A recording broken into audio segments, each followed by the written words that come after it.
오늘 오후 행복한 시간 잘 보내셨습니까? 우리 귀한 찬양을 인해서 감사를 드립니다. 오늘 저는 부르심의 목적과 성령이라고 하는 제목으로 세 번째 시간 말씀을 대원하도록 하겠습니다. 첫 번째로 중요한 것은 우리가 자꾸 예수님을 바라보는 것이 중요하다고 말씀을 드렸습니다.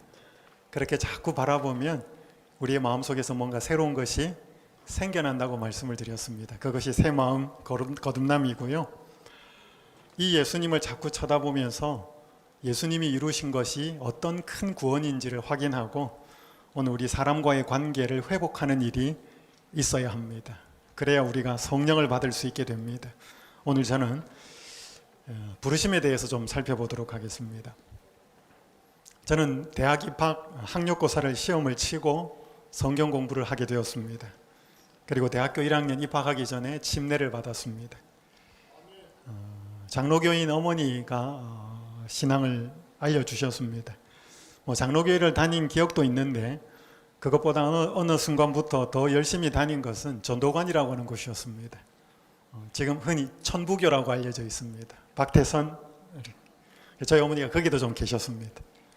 제가 어릴 때 기억에 기장에 신앙촌에 가서 집회를 했던 기억이 있고 거기서 나오는 캐러멜을 잘 먹었던 기억이 있습니다.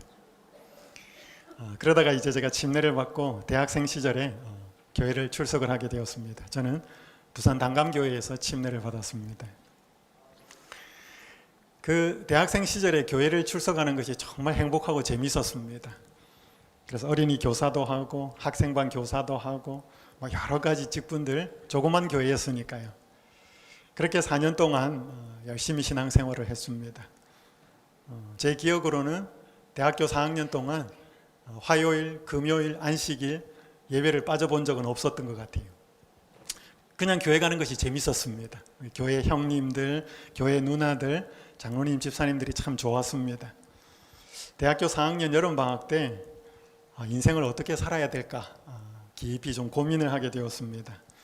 세 가지를 놓고 기도를 했습니다. 1번이 취직이었습니다. 제 전공이 기계설계공학이었기 때문에 공대생이었으니까 다 다른 친구들은 취직을 준비하고 있는 상황이어서 1번 취직, 2번은 제 전공 쪽으로 계속 공부를 하는 것이었습니다. 3번은 언제부턴가 이 신학 공부를 한번 해보고 싶은 생각이 들었습니다. 그래서 이 세 가지 기도 제목을 놓고 열심히 기도를 했습니다. 다른 친구들은 양복을 쫙 빼입고 면접 보러 쫓아다니고 있을 때 저는 이 세 가지를 놓고 고민을 하면서 기도를 했습니다. 기도를 하면 할수록 3번이었습니다. 자꾸 기도를 하면 뭔가 제가 노신학 공부하거나 무슨 특별한 계시가 주어지거나 어떤 특별한 이적이 주어지거나 그러지 않았습니다. 근데 기도를 하면 자꾸 3번이었습니다. 그래서 제가 신학 공부를 하게 되었습니다. 그래서 공부를 하고 제가 97년도에 영남 앞에 이 앞에 부산중앙교회에서 목회를 시작했습니다. 우리 서정준 목사님이 담임 목사님이셨습니다. 아버지같이 참 훌륭하신 분이셨습니다. 그러다가 1년 뒤에 학원 목회를 하라고 또 그쪽으로 발령이 났습니다. 제가 3번을 거절을 했는데 발령이 났었습니다. 그리고 15년 뒤에 재림연수원으로 가라고 발령이 났었습니다. 모든 분들이 목사가 되라는 부름을 받지는 않습니다. 제가 대학을 졸업할 즈음에 신학 공부를 하겠다 그러니까 반대하는 분들이 참 많았습니다. 제일 반대한 분은 저희 어머니였습니다. 다른 이유도 있었지만 모든 사람들이 목사가 될 수는 없는데 이런 모든 사람들이 예수님의 제자로 부름받은 것은 확실합니다. 믿으십니까? 여기 보시면 마가복음 3장 13절에 보면 또 산에 오르사 자기가 원하는 자들을 부르시니 나아온지라 이에 12를 세우셨으니 빨간 글자 같이 한번 읽어보겠습니다. 이는 자기와 함께 있게 하시고 또 보내사 전도도 하며. 여러분, 이 말씀은 예수님이 제자들을 처음 부르실 때 하신 말씀이 아니었습니다. 최소 1년 6개월 지난 이후에 여러분, 제자들이 처음에 예수님께 나와서 예수님이 제자로 선택하셨을 때 그들은 자기 직업을 그대로 가지고 일도 하고 또 예수님 따라다니다가 하다가 이때 이후로는 온전히 예수님의 제자만 됩니다. 그전에는 왔다 갔다 했습니다. 그게 한 1년 6개월이었습니다. 파트타임 제자들이 풀타임 사도가 되는 것이 이때였습니다. 여기 예수님께서 제자들을 부르신 목적을 두 가지를 설명합니다. 첫 번째는 자기와 함께 있게 하시고, 그래서 예수님이 어떤 분이신지를 알도록 부르셨습니다. 그것은 곧 그들의 구원을 위함이었고요. 두 번째는 그들을 보내어서 전도를 하게 하기 위해서 부르셨습니다. 이것은 사명을 이야기합니다. 여러분, 성경에 부르심이라는 단어를 찾아보면 여러 목적과 이유들이 있는데 그 모든 기초에는 이 두 가지가 깔려 있습니다. 제자를 부르신 것도 그렇고 여러분과 저를 재림신자로 부른 것도 그렇고, 첫 번째는 부름 받은 사람의 뭐를 위해서요? 구원을 위해서요. 두 번째, 그 사람을 통하여 다른 사람을 구원하기 위하여, 사명이죠. 이걸 절대로 잊어버리시면 안 되겠습니다. 근데 이게 안다고 해가지고 실천이 되는 게 아니고, 이 부르심의 목적이 우리가 성령을 경험하게 될 때 실현이 되고 삶에서 실천이 된다는 것이죠. 여러분, 이 사명과 이 구원을 위해서 하나님께서는 구약의 이스라엘 백성들을 부르셨습니다. 그런데 이 백성들이 실패하는 건 여러분 잘 아시지 않습니까? 제가 미국 유학 중에 한 번은 뉴욕에 있는 교회에 집회를 갔었습니다. 안식일 아침에 수석 장로님 댁에 초청을 받아서 아침 식사를 했습니다. 장로님 내외가 교회 갈 준비를 하고 있는 시간에 저는 이제 집 밖에 나와서 조금 기다리고 있었습니다. 거기가 유대인 마을이었습니다.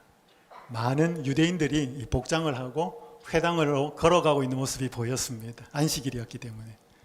근데 그 장로님 집과 집 앞에 큰 도로가 있었고 그 집 맞은편에 또 큰 집이 하나 있었습니다.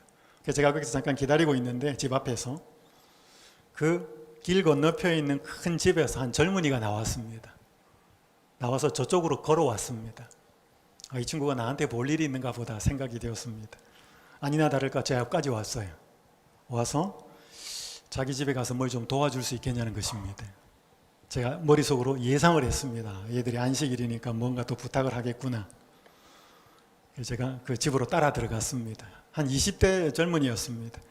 그래 문을 열고 들어가는데 아버지인 것 같았습니다. 키가 큰 분이 유대인 정통 복장을 하고 토라를 큰 거를 들고 중얼중얼 하면 뭐 저희가 듣기에는 익숙하지 않는 말로 그 토라를 읽고 있었습니다.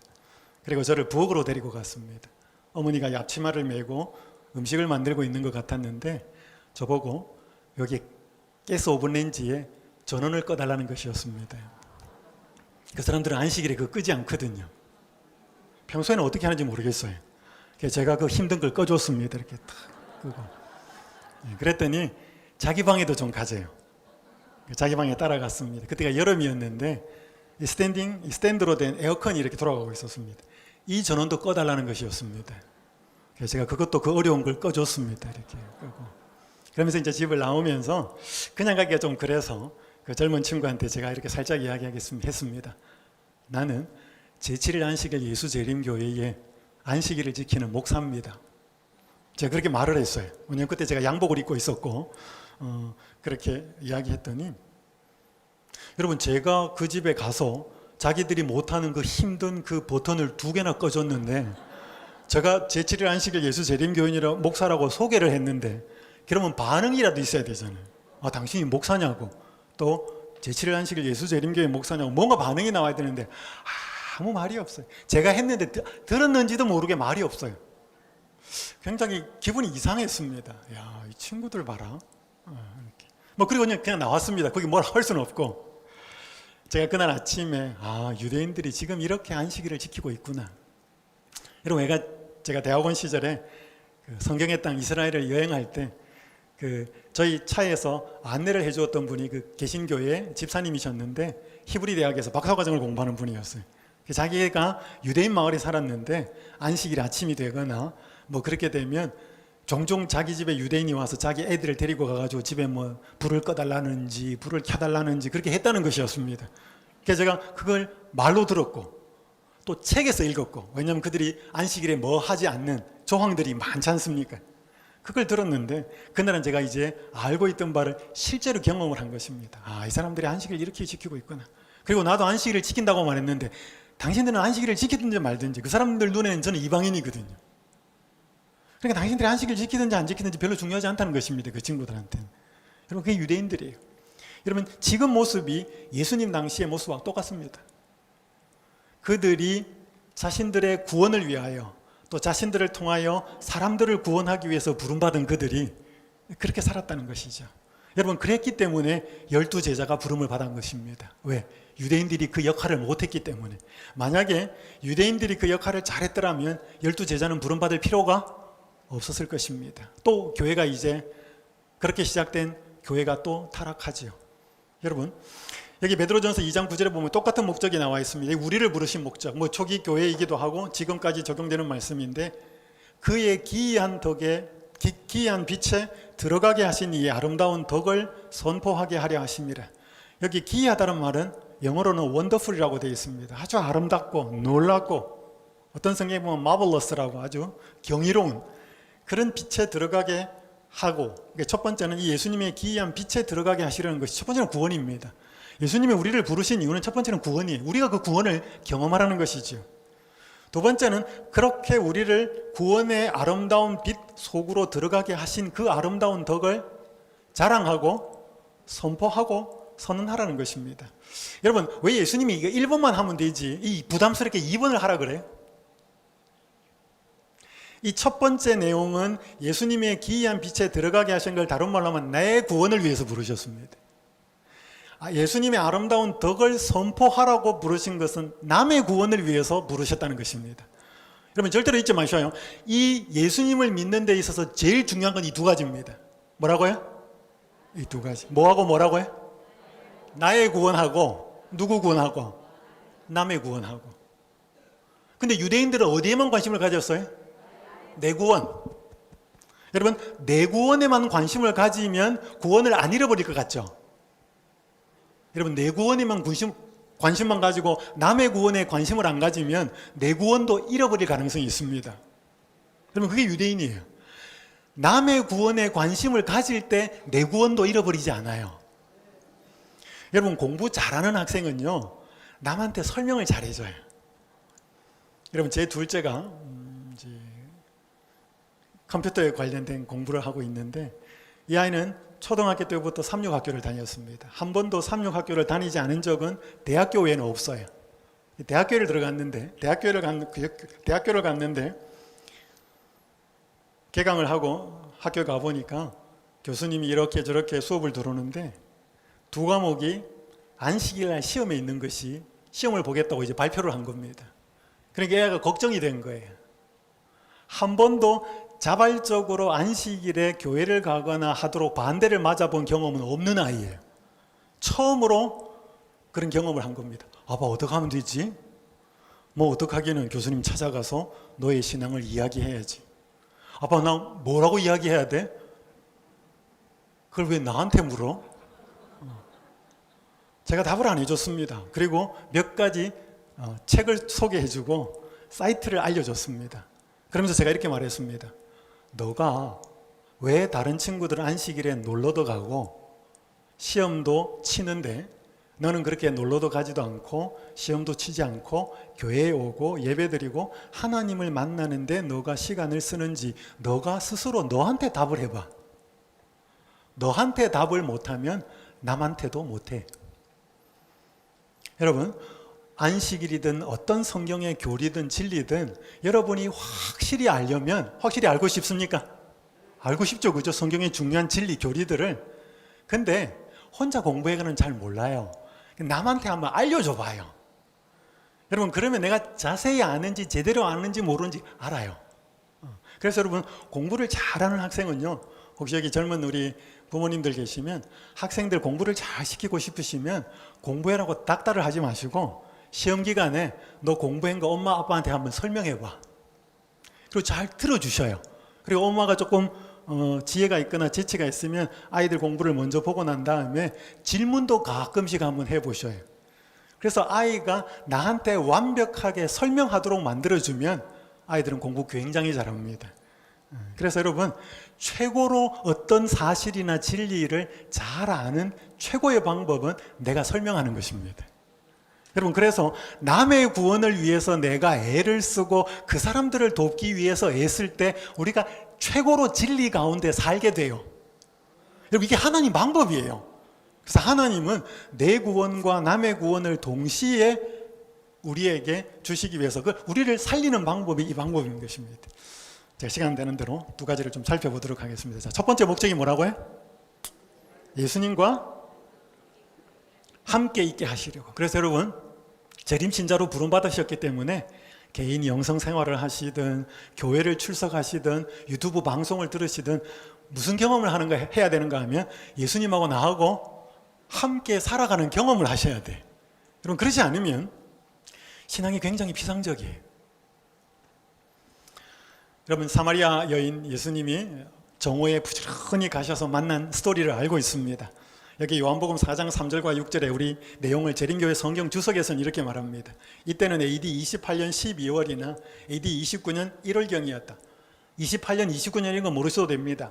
근데 12월이나 1월은 좀 기억하셔요. 12월과 1월은 계절상 뭐예요? 겨울이에요.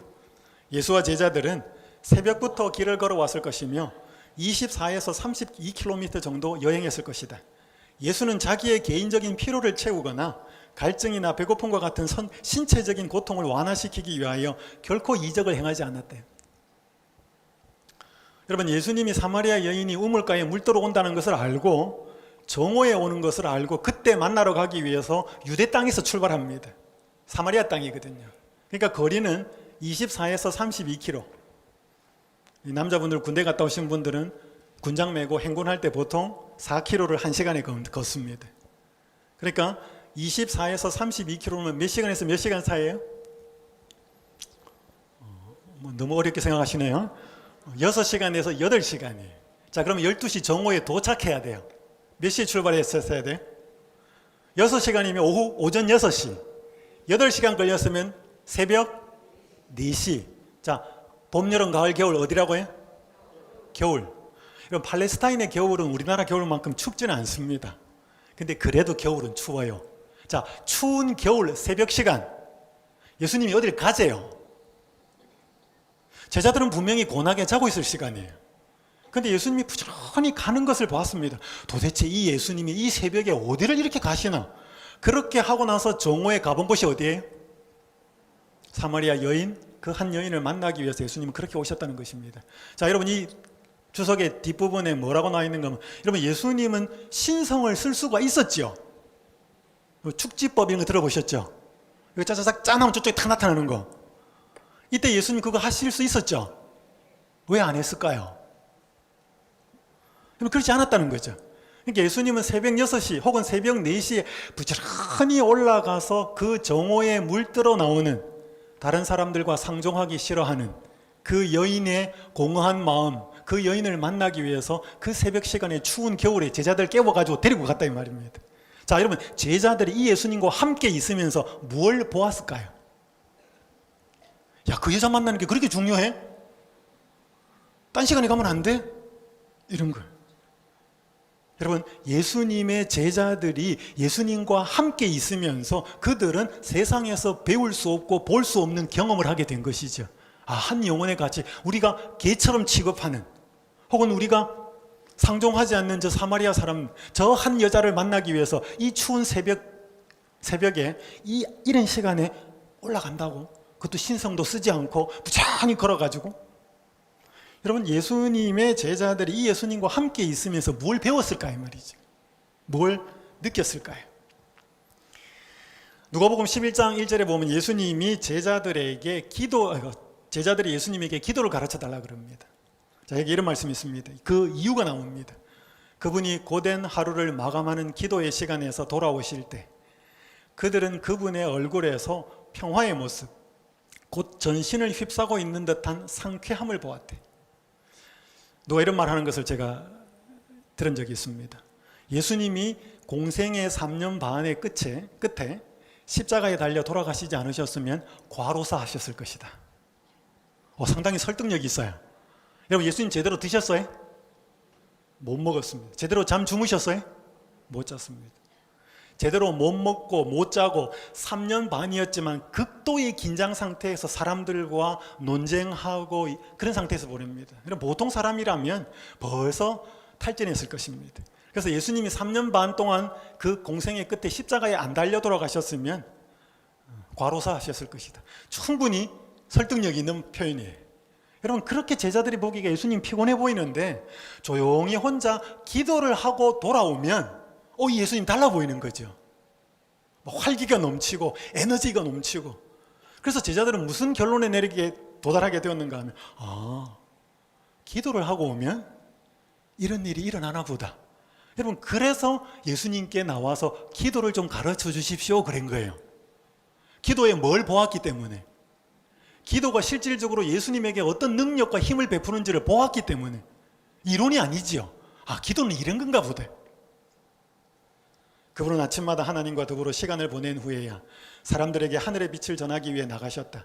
제자들은 그분의 말씀과 사업의 능력이 그분의 기도 시간과 관련이 있다고 결론 지었대. 그래서 예수님께 나와서 기도 좀 가르쳐 주십시오 그렇게 한 거예요. 여러분, 이건 이론인 거예요? 경험인 거예요? 경험이죠. 여러분, 이렇게 예수님이 영혼을 어떻게 대하는지, 하나님과 어떻게 교통하면서 능력을 충전하는지, 이걸 가장 가까이에 있으면서 본 거죠. 이걸 보라고 제자들을 부른 것입니다. 그래서 그 능력이 그들에게도 전달되도록. 여러분, 이 제자들이 예수님과 함께 보낸 이 시간이 얼마나 값어치 있는 걸 알았을까요? 못 알았을까요? 여러분, 흔히 이런 말 하죠. 있을 때 잘해. 여러분, 지금 가족과 함께 살아가고 우리 교우님들과 함께 신앙생활하는 거, 그 암흑의 교인, 그 가족이 있는 것이 너무 감사하십니까? 여러분, 이 제자들이 그때는 그 예수님과 함께 지내는 게 그렇게 감사하지 않았습니다. 그래서 나중에 예수님 십자가에 달려 돌아가시고 하늘로 올라가신 다음에 이렇게 기록하고 있습니다. 이 노란 부분 보십시오. 그들이 과거의 3년을 다시 살 수만 있다면 그들은 얼마나 다르게 행동할 것인가를 생각해야 돼. 그러니까 이제 성령을 받기 위해서 열심히 기도하고 있는데 과거를 쭉 돌아보면서 예수님이 우리 곁에 같이 있을 때 왜 우리는 서로 만나가지고 계속 누가 크냐, 누가 잘났냐, 왜 이런 이야기만 하고 살았지? 왜 예수님이 그렇게 사마리아 여자를 만나러 가고 그렇게 밤새워 기도하고 그렇게 하셨던 것에 대해서 왜 그 의미와 가치를 몰랐지? 우리가 만약 3년을 다시 살 수 있으면 우리가 정말로 제대로 한번 살아볼 텐데, 그렇게 후회했다는 것입니다. 여러분, 여기 보면 그리스도의 경이로운 생애의 장면들이 마치 행렬처럼 그들 앞을 스쳐 지나갔대. 그들이 그분의 순결하고 거룩한 생애를 명상할 때, 그러니까 계속 복기하는 거죠. 여러분, 바둑 둔 사람들, 바둑 끝나고 나면 집중을 하고 두기 때문에 자기가 돌을 어디에 놓았는지를 다 확인할 수 있습니다. 다시 쭉 보면 내가 어디에서 실수했는지. 그러면서 제자들이 예수님이 하늘로 올라가신 다음에 성령을 받기 위해서 기도하고 있을 때 자기들이 3년을 계속 돌아보면서 그분이 그때 그렇게 말했고 그분이 그렇게 행동했던 것들을 다 곰씹으면 우리가 그때 왜 그렇게 말했고 왜 그렇게 예수님의 마음을 아프게 해드렸지, 그걸 계속 생각하면서 후회했다는 것입니다. 그 가치를 3년 처음부터 알았더라면 얼마나 좋았을까요? 자, 여러분, 제가 말씀 서두에 드린 것처럼 오늘 여러분과 저를 하나님께서 재림신자로 부르신 이유는 오늘 우리들의 삶에서, 신앙생활에서, 교회생활에서 누구와 함께 하시려고?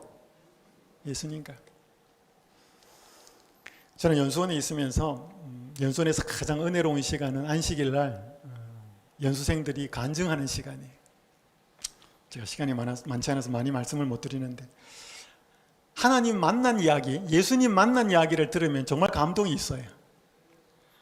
한안식일에 서울에 있는 한 교회에서 오신 성도님이 간증을 하셨습니다.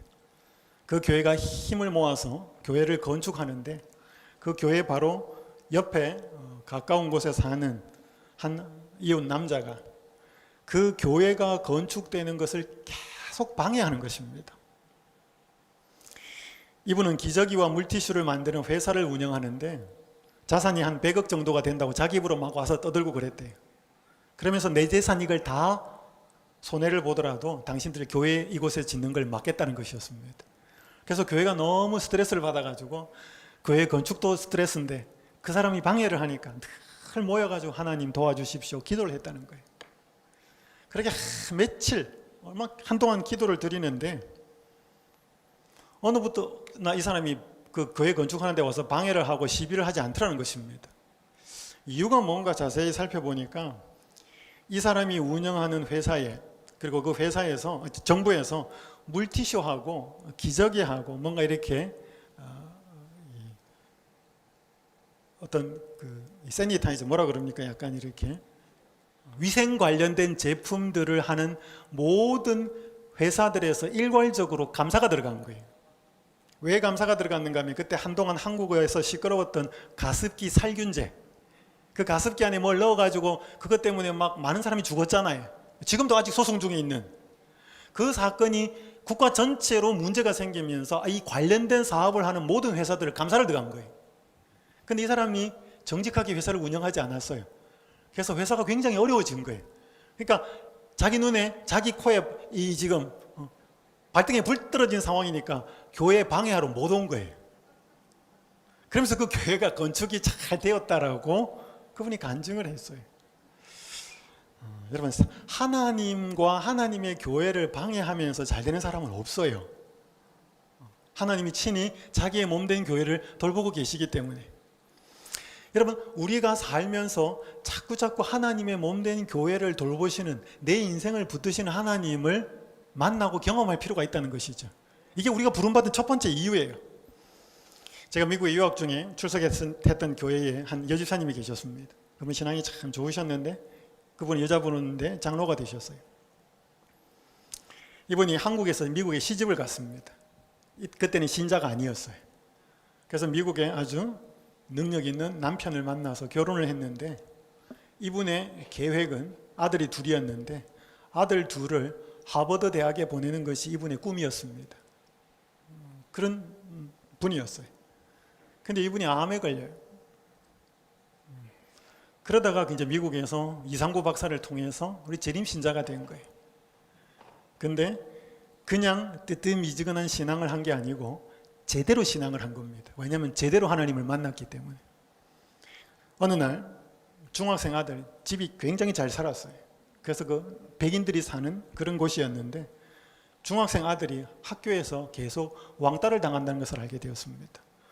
여러분, 부모가 자식이 학교에 가서 왕따를 당하니까 얼마나 마음이 아프고 슬퍼요. 근데 그 왕따를 당하는 중학생 아들을 불러놓고 이 엄마가 뭐라고 이야기를 했냐면, 아들아, 너가 이제야 예수님이 당하는 경험을 하게 되었구나. 그러면서 오른뺨을 맞으면 왼뺨도 돌려대면 좋겠다. 여러분, 이 중학생 아들이 이해를 했을까요? 근데 이 엄마는 정말로 그런 신앙을 하고 있었어요. 예수님 제대로 만나고 있었기 때문에. 근데 이 아들이 그걸 이해를 못한 것 같았는데 혼자 방에 들어가서 곰곰이 그 엄마의 말을 아들은 생각을 한 거예요. 그리고 시간이 좀 더 지난 다음에 이 아들이 학교에서 어느 날 돌아오는데 너무 흥분을 해가지고 얼굴에는 기쁨이 넘쳐서 엄마한테 쫓아온 거예요. 엄마, 오늘 학교에서 무슨 일이 있었는 줄 알아? 무슨 일이 있었어? 내가 집에 오려고 가방을 다 챙겨서 이렇게 울러매고 나오는데 또 나 괴롭히는 친구들이 삥 둘러서더니 가방도 뺏어가지고 지퍼 열어가지고 다 안에 있는 학용품 책들 다 쏟아붓고 그렇게 나를 왕따를 시키고 힘들게 했어. 근데 있잖아, 내가 예수님 생각했어. 그리고 정말 예수님 바라보고 예수님 생각했어. 그랬더니 내 마음에 화가 안 나는 거야. 그러면서 그렇게 자기를 삥 둘러서 있는 친구들에게 정말 한번 쫙 돌아보면서 씩 웃어줬어. 근데 그거는 정말 걔들 비꼬고 그렇게 하는 말이 아니라 정말 환하게 내가 웃어줬어. 여러분 봐봐요. 자기가 괴롭히는 그 아이가 자기들을 쳐다보고 비웃거나 조롱하는 웃음이 아니고 환하게 웃는 모습을 얘들이 봤어요. 그 제정신이에요, 아니에요? 그리고 그걸 불평불만하지 않고 학용품, 책 가방에 다 집어넣고 지퍼 잠그고 다시 울러매고 나오기 전에 또 한 번 돌아보면서 씩 웃어, 천사의 미소로. 그렇게 모든 애들이 얼어버린 거예요. 그리고 그 다음 날부터 학교에 무슨 소문이 나기 시작하는가 하면, 야, 쟤 아무개 건드리지 마. 쟤는 real Christian이야. 쟤는 그냥 아니고 교인이 아니고 쟤는 진짜 그리스도인이야. 그래서 그 다음부터 누가 다른 사람들이 그 아이를 괴롭힐 때 그 친구들이 막아줬다 그래요. 그건 제가 엄마한테 들은 이야기예요. 여러분 봐봐요. 그 엄마가 하나님 만나고 그렇게 감격적으로 살고 있으니까 여러분 생각해봐요. 왕따 당하는 중학생 아들한테 오른뺨을 때리면 왼뺨을 돌려대라. 그렇게 말하는 엄마가 제정신이에요. 여러분 그건 무슨 정신이에요? 그건 그리스도의 정신이에요. 엄마가 예수님 만나고 예수님과 함께 사는 경험을 하니까 아들한테 그 말 해주는 거예요. 아들이 긴가민가 했지만 그런 상황이 되었을 때 뺨은 안 돌려대더라도 예수님 생각하면서 그 예수님의 미소로 그 아이들에게 화답했을 때 그 아이들이 바뀌어버린 거예요. 여러분 오늘 예수님이 우리를 부르시는 첫 번째 이유는 그 예수님 만나고 경험하여서 우리의 삶의 구원을 경험하도록 부르신 것입니다. 성경을 보아도 그래야 되고 교회 생활을 해도 그래야 되죠. 가장 중요한 것은 말씀을 통해서 그렇게 하는 것입니다. 여러분 여기 신명기 5장에 보면 여러분 신명기는 출애굽 2세대들에게 가나안 땅에 들어가게 될 출애굽 2세대들에게 출애굽 1세들은 광야에서 다 죽고 그들에게 다시 한번 율법을 재확인시킨 모세의 설교들로 구성되어 있는 게 신명기예요. 근데 이게 신명기 5장에서 십계명을 다시 한번 출애굽 2세대들에게 반포를 합니다. 설명을 해주는데 이게 뭐라고 보십시오. 2절 3절 함께 읽겠습니다. 시작. 우리와 언약을 세우셨나니 이 언약은 여호와께서 우리 조상들과 세우신 것이 아니요 오늘 여기 살아있는 우리 곧 우리와 세우신 것이다. 이 모세의 말이 뭐냐면 십계명은 지금 광야에서 다 돌아가신 우리 아버지, 할아버지, 할머니, 어머니 그 사람들하고 세운 언약이 아니고 오늘 우리하고 세운 하나님의 언약이야 이렇게 말하는 거예요. 여러분 맞아요? 틀려요? 틀려요. 여러분 이 모세의 설교를 듣고 있던 출애굽 2세대들은 그때는 어린아이거나 태어나지도 않았어요. 자기 부모들의 세대가 십계명 받은 거죠. 근데 그분들은 다 불순종해서 이제 광야에서 돌아가셨다 이 말이에요. 근데 가나안 땅에 들어갈 출애굽 2세대들에게 다시 십계명을 말하는데 뭐라고 말하는가 하면 십계명은 우리 조상들과 세우신 언약이 아니고 오늘 여기 살아있는 오늘 여기 지금 여기 오늘은 모세의 말씀을 듣는 이 모압 평지에서 그죠? 가나안 땅에 들어가기 전 출애굽 2세대들에게 살아있는 우리와 세운 언약이다 그렇게 이야기했습니다. 여러분 이 말이 맞아요? 틀려요? 왜 모세는 이렇게 표현했을까요? 그 시내산에서 나타나서 십계명은 자기 조상들에게 준 것인데 여러분 결국 물론 이렇다고 해서 우리가 그 첫 번째 적용의 의미를 몰라야 되는 것은 아니지만 오늘 하나님의 모든 말씀들은 1세대에게 주신 말씀이기도 하지만 오늘 누구에게 주신 말씀이라는 거죠? 오늘 말씀을 읽고 있는 나한테 주신 말씀이라는 거죠. 그 말씀을 읽고 십계명을 그 당시 사람들에게 준 것도 이기도 하지만 오늘 나한테 주시는 말씀으로 이해하고 받아들이라는 거죠. 그것을 통해서 예수님과 함께 있는 경험을 하라는 것이지요. 제가 유학 중에 미국에 있을 때 여성 선교회 한 집회를 가게 되었습니다. 동부 지역에. 한 교회가 자기들의 영적 친교 모임을 소개하는 시간이었습니다. 굉장히 감동적인 시간이었습니다. 소그룹 모임이었는데 뭐 딴 거 이렇게 지도해 주는 분도 없고 그렇게 해서 그냥 무작정 정로의 계단 이 책을 하나를 택해 가지고 몇 사람들이 모여 가지고 우리 모여서는 읽지 말고 한 주 내내 이 말씀을 한 챕터를 읽고 한 3분에서 4분 혹은 5분 정도 소감만 간단하게 모여서 이야기 나누자. 그래서 한 소그룹이 시작된 거예요. 그래서 몇 명이 처음에 모이고 와서 읽지는 않고 계속 주중에 읽고 내가 어떤 은혜를 받고 무엇을 깨달았고 내가 어떤 잘못을 뉘우치고 그런 이야기들을 계속 나눴어요. 근데 점점 그 시간이 뜨거워지기 시작했어요. 그래서 나중에는 티슈 한 꽉 앞을 딱 놓고 이야기하면서 뽑고 뽑아주고 해서 거의 그 모임분들의 간증을 나누는 시간이 끝날 때는 각 티슈 하나가 다 없어질 정도로 그렇게 서로 울고 자신의 잘못을 뉘우치고 그러면서 하나님 만난 것이었습니다. 그렇게 그분들이 다 만나고 나니까 그분들이 그 눈에 누가 들어오기 시작했는가 하면 교회에 소외되고 와서 예배만 드리고 조용히 가는 그런 사람들이 눈에 들어오기 시작합니다. 그리고 자기하고 관계가 껄끄러운 사람들이 생각이 나요. 그래서 그 사람들 초청하고 아무개에 가서 내가 당신하고 이렇게 좀 이렇게 했는데 미안하다. 그럼 그 교회에서 그렇게 그 몇 명의 여집사님이 종로의 계단을 읽기 시작하면서 그 한 그룹이 뜨거워지기 시작하면서 교회가 달라지기 시작합니다. 그러면서 그걸 4개월 동안 했대. 그리고 나서 이거 너무 좋다. 그 다음에 시대의 소망을 하자. 그래서 시대의 소망을 2년을 했어요. 그래서 그 모인 분들이 서로가 서로를 낮추고 용서를 구하고 가정도 교회도 좀 이러면서 이 교회가 달라진 이야기는 조금 뒤에 하도록 하겠습니다. 이제 이 교회가 어디까지 가는지는 제가 좀 뒷부분에 소개하도록 하겠습니다. 여러분, 그래서 말씀을 붙들고 예수님과 함께 하는 경험, 예수님과 만난 경험을 하면서 이제 그들의 삶이 달라지고 나누기 시작했습니다. 여러분, 이게 오늘 예수님이 우리를 부르신 목적이라는 거죠. 잊어버리시면 안 됩니다. 여러분, 자석이 못과 함께 오래 있으면 어떻게 되죠? 못도 자성이 생깁니다. 여러분, 봉숭아 물 들여 보셨죠? 어떻게 하니까 봉숭아 물이 손톱에 들어요?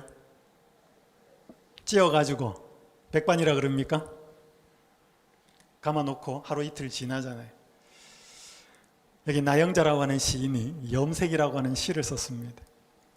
그냥 주님으로 푹 물이 들면 좋겠습니다. 물감이 천에 물을 들이듯 주님으로 제가 물이 들면 좋겠습니다. 가르치는 것과 사는 것 따로 있고 아는 것과 행하는 것 따로 있으며 깨달음과 실천이 따로가 아니라 주님의 삶이 내 몸에 배어버려서 그냥 사는 것이 예수님을 닮을 수 있다면 정말 좋겠습니다. 주님의 말씀 줄줄 외우지 못해도 조리 있게 진리를 변증하지 못해도 그냥 사는 것이 말씀일 수 있다면 좋겠습니다. 주님으로 푹 물이 들어버리면 참 좋겠습니다. 여러분, 물이 들려면 어떻게 돼야 되죠? 가까이 있어야 되죠. 여러분, 봉숭아물 아무리 찧어서 손하고 한 1mm 정도 간격을 띄워봐야 이 손톱에 물이 들겠는가? 직접적으로 접촉해서 묶어 놔야 되죠. 가까이 있어야 물이 들지요. 오늘 하나님께서 우리를 부르신 재림신자로 부르시고 제자로 부르시고 마지막 시대에 우리의 사명을 우리 위해 부르신 첫 번째 목적은 예수님과 함께 있게 하기 위해서, 그 예수님을 경험하도록 하기 위해서 우리를 불렀다는 사실, 여러분 꼭 기억하시기 바랍니다. 그래서 여러분 그걸 점검하셔야 돼.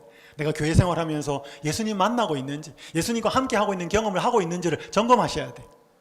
두 번째, 부르심의 목적은 뭐라고 해? 예수님을 전하게 하시려. 아까 말씀드린 것처럼 내 구원만 생각하고 있으면 내 구원을 잃어버릴 가능성이 굉장히 높아요. 여러분, 그 샘플이 유대인입니다. 담을 쌓아버렸을 때 그들은 자신들의 구원도 잃어버릴 가능성이 많았습니다. 그런데 여러분, 이 예수님의 제자들이 이 부르심의 목적을 성취시킨 것은 제자들이 예수님하고 함께 있을 때는 아니었고, 물론 전도도 했지만 성령을 받은 이유라는 걸 여러분들은 기억하셔야 됩니다. 여기 빨간 글자 함께 읽겠습니다. 저희를, 시작. 저희를 영혼 구원 사업에 적합하게 해줄 거룩한 정렬을 달라고 주께 부르짖었다. 조금 더 구체적인 이야기는 내일 시간에 좀 살펴보도록 하겠습니다. 예수님의 제자들이 성령을 받았을 때 증거하고 전하는 일을 막아서 그들의 입을 막고 그들의 행동을 막았을 때 베드로와 사도들이 사람보다 하나님께 순종하는 것이 마땅하다라고 이야기하면서 여러분 사도행전에 일어났던 역사를 압니다. 여러분, 여기 시대의 소망 250페이지 함께 읽어보겠습니다. 시작. 생명을 낳을 수 있는 것은 오직 생명뿐이다. 여러분, 생명을 낳을 수 있는 것은 생명뿐입니다. 그래서 내 속에 생명이 없으면 오늘 다른 사람한테 생명은 나누어 줄 수 없습니다. 그래서 여러분, 우리가 이 세상 시대에 살고 있으면, 이 세상 시대에 살고 있으면 우리는 세상 사람입니다. 여러분, 제가 그때 연수원에 있을 때 한번 저희 연수원에서 직원들 이제 점심 식사 시간이 있어서 이렇게 연수원 길을 내려오는데 차가 막혀서 못 내려갔습니다. 연수원 그 길이 좁은데 한 번은 차가 이렇게 사이드 브레이크를 잡아놓은 차가 그게 이렇게 풀려가지고 차가 그 밑에 있는 계곡에 빠져버렸어요. 그래가지고 그 레카 차가 와가지고 그 차를 이제 끄집어내는다고 길을 못 가게 막아가지고 한 30분 이상을 기다렸습니다. 여러분, 물에 빠진 차를 끄집어내려면 그 빠진 차 크기만큼 이 견인차가 오면 끄집어낼까요? 못 끄집어낼까요? 그럼 같이 빠져버려요. 물에 빠진 차든지 사람이든지 끄집어내려면 그것보다는 몇 배가 더 커야 끄집어 올릴 수 있습니다.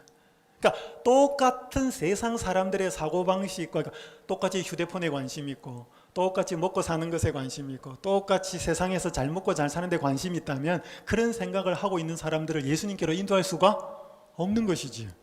그래서 이 세상에 태어나면 이 시대의 사람이 되는 것입니다. 여러분, 침례 요한이 왜 다르게 먹고 다르게 마시고 왜 다르게 교육을 받았는가 하면 그 시대의 사람들을 예수님께 인도하기 위해서는 다른 사상이 들어가야 되기 때문에 광야에서 그렇게 훈련을 받은 것입니다.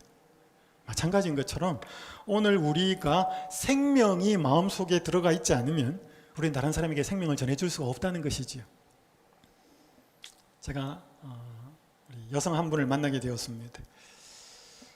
이분은 제가 SDA 36 외국어 학원 직접적으로 만난 것은 아니고 그 이후에 만난 분이었습니다. 대학교 4학년 한 여학생이 있었습니다. 근데 이 여학생은 자신이 30살이 넘어서는 30살 넘어서까지는 살 거라고 생각을 안 했습니다. 왜냐하면 매일 술을 먹어서 술 때문에 자기는 일찍 죽을 줄 알았습니다. 근데 또 영어를 배우고 취직을 좋은데 하려고 서울 본원에 영어를 배우러 왔습니다. 30살까지는 못 살 거라고 생각했는데 어떻게 또 회사에 취직을 하려고 영어는 배우려고 했는지 모르겠어요. 어쨌든 그렇게 왔어요. 근데 와서 처음으로 술 없이 행복하게 사는 사람들을 본 거예요. 여기 외국인 선교사들이었습니다. 너무 친절하고 뭐라 막 이야기하는데 못 알아듣겠고, 그러니까 이제 웃음만 보고 그렇게 하다가 바로는 수업을 갔는데, 이제 그 담임 선교사가 금요일 저녁에 있는 안식일 시작되면서 있는 학원생들을 위한 프로그램을 소개를 한 것입니다. 그 학원생을 위한 선교 프로그램의 제목이 뭐냐면 Friday Night Club이에요. 근데 이 아가씨 영어를 잘 못했어요. 앞에 설명이나 어떤 부분은 안 들리고 딱 한 단어가 들어온 거예요. 나이트 클럽. 와, 금요일에 여기도 불금이 있나 보다. 그래서 선생님들이 오라 그러니까 이 아가씨가 나이트 클럽을 갖는 복장을 하고 와요. 좀 놀아봤거든요. 근데 오니까 아무도 그런 복장이 아니에요. 당황했는데 그 여학생을 우리 선교사들이 잘 맞아줍니다. 너무 친절한 거기에 마음이 조금씩 열리고 성경을 공부하게 됩니다. 그리고 침례를 받고 하나님의 딸이 돼요. 그리고 그 신앙이 너무 재밌고 그 감동적이어서 자기가 그 하나님을 모르는 사람들에게 좀 도움이 되기 위해서 책을 하나를 써요. 그 책 제목이 Friday Night Club이에요. 한번 보시면 재밌습니다. 이 책 제일 마지막 부분에 이렇게 적혀 있습니다. 30살 넘어서까지 살 것이라고는 생각하지 못했습니다. 술 때문이었습니다. 그때만 해도 술은 내 인생의 전부였고 술 없는 삶은 상상할 수조차 없었습니다. 그렇게 하루하루 버티고 있었는데 우연히, 그것도 아주 우연히 술 없이도 기쁘게 사는 사람들을 만나게 되었습니다.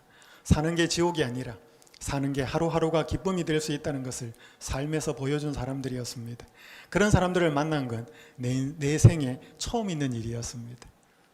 그러면서 이 책을 쓰고, 이 책을 이제 쓰기 전에 또 미국에서 온 재미교포와 이렇게 연애를 하게 됩니다. 사랑을 하게 되고 나중에 결혼을 하는데 그 온 선교사가 신학과 출신이에요. 그래서 이분은 사모가 됐어요. 전 사모가 된 다음에 만났어요. 이 책에 이렇게 기록합니다. 내가 그동안 완전히 잘못 살아왔구나. 누군가를 미워하고 가족을 미워하고 용서 못하게 한 것은 다름 아닌 악의 영향이었음을 알게 되었대. 그리고 나니 그들이 다시 보이게 되었대. 그들 또한 나처럼 불쌍한 사람들이라는 것을, 그들 또한 나처럼 악에게 속아 사는 사람들이라는 것을, 이제는 내가 알게 된 것을 다른 사람에게도 알려주고 싶은 마음이 들기 시작했대. 더 이상 미움이나 용서하지 못하는 상태로부터 나오라고 말해주고 싶었고 도와주고 싶었다. 그러나 무엇보다도 내게 이런 것을 깨닫게 해준 성경이라는 책을 다른 사람들에게 꼭 알려주고 싶은 갈망이 생기기 시작했다. 여러분, 사람이 성령을 통해서 예수 그리스도를 깨닫게 되면 제일 먼저 솟아나는 것은 내가 만난 예수님을 전해주고 싶은 것입니다. 술 없이도 사는 행복한 사람들 보고 내 인생은 무엇이 잘못되었고 저 사람들은 어떻게 이렇게 살고 있고, 그런 모습을 통해서 예수님을 발견하고 자기 인생을 다시 돌아본 거지. 그러면서 나와 비슷하게 살고 있는 사람들이 눈에 들어오기 시작했다는 것입니다. 저들도 나도 저렇게 살았는데 나도 저렇게 힘들고 저런 습관 속에 살았는데 그들이 잘못 살고 있고 잘못 방향이 맞추어져 있는 것을 도와주고 싶은 마음이, 갈망이 생겨나기 시작한 거죠. 여러분, 이게 정상인 거예요. 생명이 들어오면 생명이 없는 사람이 보이기 시작하는 것입니다. 아까 이 교회 잠깐 소개해드렸죠. 여집사님 몇 분이 모여서 정노의 계단 읽고 시대 소망 읽으면서 그들의 마음이 뜨거워지기 시작했습니다. 그래서 이분들이 모여서 뭐라 했냐면, 야, 우리 교회 잘 안 나오는 사람 방문 가자. 목사님 없어도 이분들끼리 갔습니다. 근데 뭔가 성경을 가르치고 뭐 이렇게 할 재주는 없고, 우리 잘할 수 있는, 그럼 주부들 제일 잘할 수 있는 게 뭐예요? 반찬 만드는 거. 그러면 우리 교회에 혹은 우리 주변에 혼자 사는 분들, 어려운 분들, 우리 반찬 만들어서 나누자. 이게 시작이었습니다. 그래서 반찬 만들어서 찾아가기 시작했어요. 처음은 교인들이었고, 그 다음에 이제 교인들을 넘어서서 주변에 있는 혼자 사는 사람들이 눈에 들어오기 시작했습니다.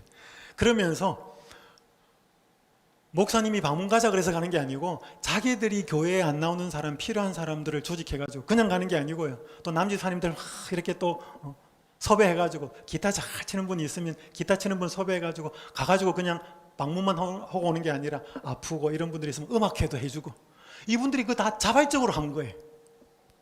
여러분, 나중에 이게 어디까지 가느냐 하면, 이렇게 하나 하면서, 야, 우리 교회에 법률을 좀 아는 사람이 있고, 우리 교회에 뭐 좀 있는 사람, 이분들의 재능을 가지고 이 주변의 마을에 이 어떤 역할을 하면 될까, 이거 이제 하다가 나중에는 문화센터까지 만듭니다. 그래서 파랑새 센터라고 하는 문화센터를 만들고, 이걸 하면서 지역에 있는 높은 사람들까지 초청해가지고 아예 개원식을 합니다. 지금 그러면서 몇 사람이 모여서 정노의 계단 읽기 시작한 이후로부터 생겨난 그 교회의 변화를 안식일에 이 교회의 여집사님들이 나와서 간증을 하는데 굉장히 감동적이었고, 이것이 자기들도 여기까지 가게 될지를 몰랐다는 것입니다. 근데 그게 어디 때문에 간 거예요? 정노의 계단 읽기 시작하면서 그 뜨거움이 생기기 시작하면서 자기들 눈에 안 보이던 것들, 해야 될 일들이 눈에 들어오기 시작하면서 여기까지 가버린 거예요. 이건 성령이 인도하신 것이지요. 예수님을 만나게 되고 그 마음속에 생명이 마음속에 있으면 그 생명을 나누어 주기 위해서 마음을 쓰지 않을 수가 없다는 것입니다. 여러분, 전도가 어렵지요. 복음을 전하고 나누는 것은 어려운데, 제가 학원에서 목회를 할 때 한 여학생을 성경 공부를 하게 되었습니다. 학원생들은 수업을 듣고 30분 앞에 먼저 오거나 수업 끝나고 나서 30분, 그러니까 딱 30분이기 때문에 그 시간이 굉장히 타이트합니다. 근데 제가 뭔가 예수님 이야기를 좀 하려고 그러면 이 여학생은 남학생, 자기 남자친구 이야기를 해요. 시간은 30분인데 제가 한 마디 이야기하고 예수님에 대해서 어떻게 이야기하면, 제 남자친구는요, 이렇게. 그래서 제가 성경 공부를 기껏 하면 15분밖에 못해. 15분은 남자친구 이야기를 들어줘야 돼. 참, 그래서 제가 그 남자친구는 한 번도 보지 못했지만 뭘 입고 다니고 어떤 얼굴 안 봐도 비디오였습니다. 근데 이 아가씨가 성경을 조금 더 공부하면서 고민이 생기기 시작했어요. 결혼 약속은 하지 않았지만 집안에 왕래도 하고 그 남자친구 어머니도 알고 그렇게 다 친해서 특별한 상황이 없으면 결혼을 할 건데, 그 장래 시어머니가 될 사람이 예수 믿는 걸 정말로 싫어하는 거예요. 남자친구도 싫어하고. 그러니까 예수님의 사랑을 알면서 자기가 어떻게 살아야 되는 걸 알면서 남자친구의 관계 속에서 갈등을 하기 시작했습니다. 그렇게 제잘되면서 남자친구 이야기하던 이 자매가 말이 없어요. 성경 공부를 하고 뭘 물어도 대꾸도 안 해. 저는 인간적인 마음으로 그 여학생이 예수님을 택할까 남자친구를 택할까, 저는 믿음이 없었던 것 같아요. 근데요, 한 몇 주가 지나고 어느 날 와서 성경 공부를 하는데요, 이 여학생이 펑펑 울어요. 펑펑 울면서 뭐 제가 할 수 있는 건 그냥 휴지 떼주는 것밖에 없었습니다. 참으로 울고 나서, 목사님, 제가 남자친구를 만났습니다. 그리고 제 인생에 일어난 몇 가지 변화에 대해서 이야기를 나눴습니다. 친구야, 내가 이렇게 영어 배우러 갔는데 내가 예수님을 알게 되는 성경 공부를 하게 되었다. 근데 예수님이 이런 분이란다. 예수님, 내가 참 좋은 분 같은데 우리 같이 성경 공부하고 같이 예수님 믿으면 어떨까? 그 남자친구한테 진심으로 마음에 있는 이야기를 한 거예요. 그 남자친구가 이런 제안에 거절을 했습니다. 그게 또 상처를 받고 또 집에 와서 고민하는 거예요. 맨날 며칠을 고민하다가 드디어 결정을 한 것입니다. 그리고 제 앞에 와서 펑펑 울면서 이야기하는 거예요. 목사님, 저는 가슴이 콩닥콩닥 뛰었어요. 이 아가씨가 도대체 뭐라고 말할까? 근데 저는 이제부터 성경 공부 그만하겠습니다. 저는 그렇게 답이 나올 줄 알았어요. 그 아가씨가 지금까지 해온 결과로 봐서. 근데 이 아가씨 입에서 나온 말은, 목사님, 저 남자친구랑 헤어졌습니다. 저는 충격받았습니다. 그 아가씨가 지금까지 보여온 모습은 그렇게 말할 수가 없어요. 왜냐하면 그 아가씨에게 전부는 남자친구였습니다. 근데 또 다른 사랑이 들어온 거지요. 또 다른 사랑과 한동안 충돌되면서 고민에 빠졌습니다. 이거 어떻게 해야 되나? 내 마음은 같이 하고 싶은데. 근데 그 남자친구는 그걸 거절하는 거예요. 그러면서 울면서 예수님을 택하고 남자친구를 떠나는 걸 봤어요. 저는 그때 뭘 느꼈는가 하면, 이 믿음 없는 목사가 느낀 게 뭐냐면, 우리가 마음을 빼앗겨서 세상을 사랑하고 분명히 살아가지만 제대로 예수님 만나고 제대로 그분이 누군 줄을 알면은 그 사랑이 이길 수 없는 것은 없다라는 사실을 깨달았습니다. 근데 우리는 지레짐작하는 거죠. 야, 저 사람 되겠나? 저 사람 이거 하면 알겠나? 여러분, 그건 우리 책임 아니에요. 제가 이 부분만 읽고 좀 마치겠습니다. 그리스도의 정신은 무슨 정신이라고 해? 전도의 정신이다. 거듭난 마음속에 제일 먼저 생기는 충동은 다른 사람들 또한 구주께로 인도하고자 하는 충동이다. 영혼을 구원하는 것은 그리스도의 기쁨이었다. 이제 이것을 그대의 일, 그대의 기쁨으로 삼아라. 우리는 매일 새롭게 회심해야 하며 그리스도의 사랑이 계속 심장 속에 고동치게 함으로 많은 영혼을 구원하는 도구가 될 수 있다. 여러분, 오늘 우리의 마음속에 뭐가 고동치게 하라는 거예요? 예수 그리스도의 그 사랑의 심장이 계속 고동치게 하라는 것입니다. 자, 여러분, 하나만 이야기 드리고 마치겠습니다. 여러분, 이 지갑이 잃은 거예요? 버린 거예요? 그거 어떻게 알아요? 두툼하니까 그래요? 여러분, 잃은 거하고 버린 거의 차이가 뭐죠? 물건이 좋은 거예요? 여러분, 잃은 거하고 버린 거는 차이 딱 하나밖에 없습니다. 찾는 사람이 있는지 없는지. 여러분, 찾는 사람이 없으면 아무리 좋아 보여도 그건 버린 거예요. 찾는 사람이 아무리 없어도 그것이 아무리 초라해 보여도, 물건이 아무리 초라해 보여도 애탕가탕 하면서 그걸 찾고 있는 사람이 있으면 그거는 잃은 거예요. 버린 게 아니고. 여러분, 이 세상에 수많은 사람들이 있지만 많은 사람들이 자기는 버려진 사람들이라 그래요. 그럴까요? 여러분, 세상에 어떤 사람들은 버릴 수 있습니다. 근데 단 한 분은 못 버려요. 누가? 예수님. 제가 이야기를 하고 마쳐야 되는데, 죄송합니다, 목사님. 이거 하나만 이야기해도 되겠습니까? 이거 좀 하나만 하고 마치겠습니다. 제가 서울 학원에서 목회를 할 때였습니다. 수유리에 살던 전 모 씨가 서울대학교 병원에서 항암 치료를 하고 있었습니다. 가망이 없었습니다. 그 주치의가 병원 2개를 소개해 주면서 노년을 잘 마무리하십시오 그랬습니다. 하나는 수유리에 있는 병원이었고 조금 작은 병원이었고, 하나는 삼육 서울병원이었어요. 그 담당 의사가 왜 2번째 병원이 삼육 서울병원이었는지는 몰라요, 아무도. 그러니까 수유리에 사는 가족들이 당연히 우리 아버지 이제 서울대학병원에서 항암 치료하다가 치료를 못 받았으니까 나머지 인생은 수유리에 사니까 수유리에 있는 병원에 입원을 할 거라고 생각을 했습니다. 근데 아버지, 남편 입에서 나온 말이, 나 삼육 서울병원에 입원할란다. 아버지 왜요? 여보 왜? 대답을 안 해요. 그래서 가장이 우기니까 갔어요. 근데 그날 그 병원에 그 안내해보는 한 장로님이 제가 목회하던 서울영어학원교회의 동생이었어요. 그분이 그날따라 환자들 입원한 명단을 보고 싶었어요. 그렇게 쭉 보는데 전 누구가 나와 있는 것입니다. 이분 옛날에 우리 경북 울진에 살 때 형 친구인데, 여러분 동명이인 많잖아요. 근데 그 병실 호수를 확인하고 찾아갑니다. 그러니까 가보니까 진짜 형 친구예요. 아니 형님, 여기 어쩐 일입니까? 한 50년 만에 만난 거예요. 어릴 때 헤어져가 50년 더 됐죠. 이만저만해서 내가 이렇게 됐다라고. 근데 제가 저희 교회 장로님한테 전화가 온 거예요.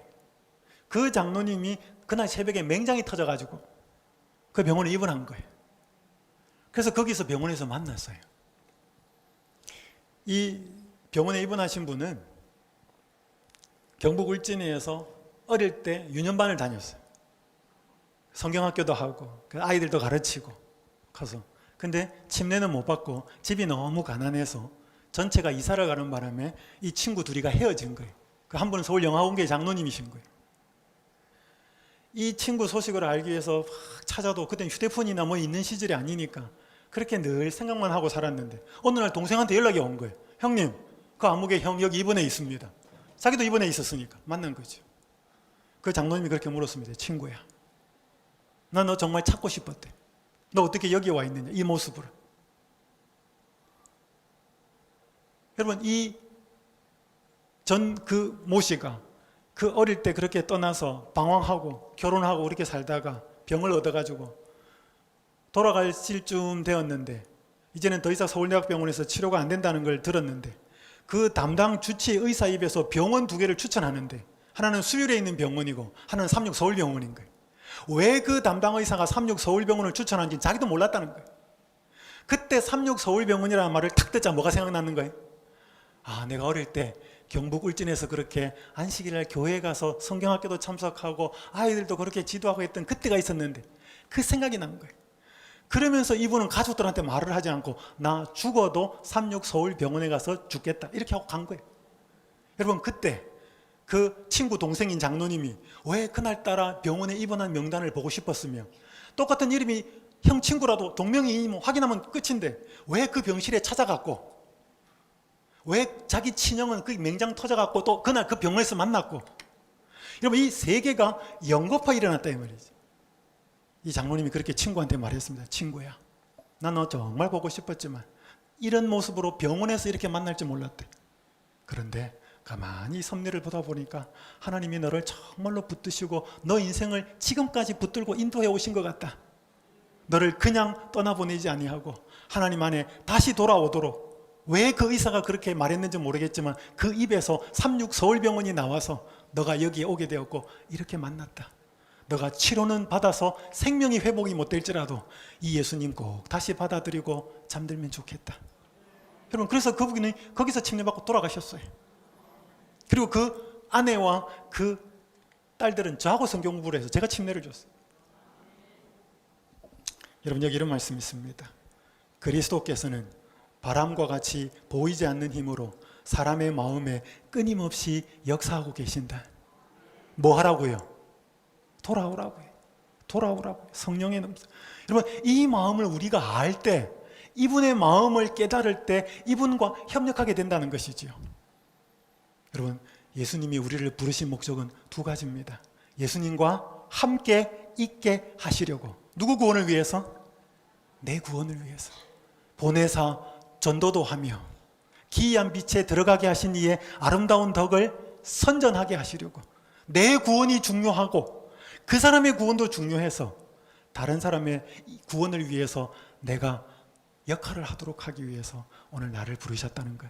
이 부르심의 목적이 그냥 이론으로는 되지 않고 우리가 예수님을 바라보고 쳐다보고 또 바라보고 내 마음속에 그렇게 성령이 임하시고 능력이 주어질 때 그 목적이 성취된다는 것을 꼭 기억하시고, 여러분 이 세상에 살면서 중요한 질문 이 2가지 있습니다.